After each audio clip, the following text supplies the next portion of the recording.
Alors là, c'est vraiment une gageure que de tâcher de résumer l'histoire des mobilités. Toujours est-il que le vocabulaire est important.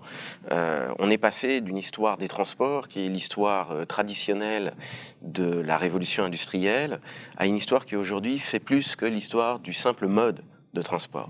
On est véritablement dans l'épaisseur culturelle, politique, sociale, patrimonial et historique aussi, eh bien, du déplacement. Et le déplacement est beaucoup plus qu'un simple objet, beaucoup plus qu'un simple mode, beaucoup plus que des simples enjeux de destination.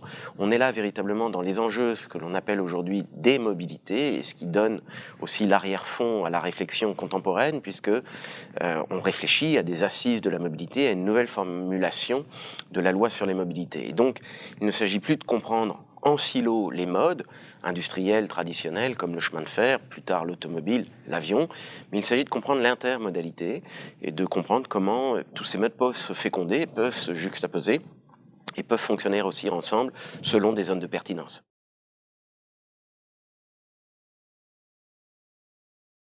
Alors la vitesse a été un grand paradigme effectivement de l'histoire traditionnelle des transports. Ce que l'on constate aujourd'hui, c'est que effectivement l'enjeu n'est plus simplement de vitesse. Au contraire, on réfléchit à ralentir parce que l'accessibilité est aussi à ce prix. Le prix de la grande vitesse est devenu trop onéreux par rapport à la simple accessibilité des territoires. Et là, on est véritablement au cœur de la problématique, c'est-à-dire qu'il s'agit véritablement de desservir, de rendre service aux gens aussi, et non plus simplement de relier des points éventuellement éloignés d'un territoire.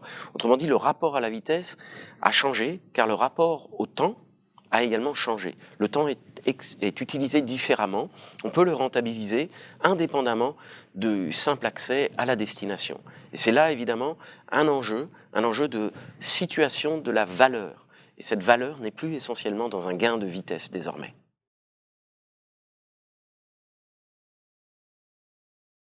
Alors, il est absolument nécessaire, effectivement, pour des grands opérateurs de mobilité, de savoir ce dont ils héritent.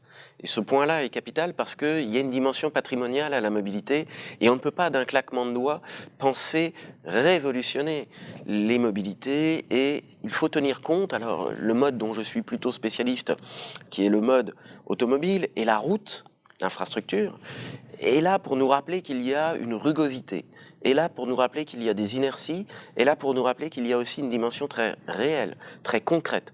Et on ne peut pas bouleverser d'un claquement de doigts ou d'un simple clic sur un smartphone tous les enjeux mobilitaires. Autrement dit, là, il y a une profondeur historique à avoir et effectivement, des acteurs dans l'opérationnel prennent conscience de cela et prennent conscience de la nécessité d'avoir un regard rétrospectif pour mieux se préparer aux dimensions de demain.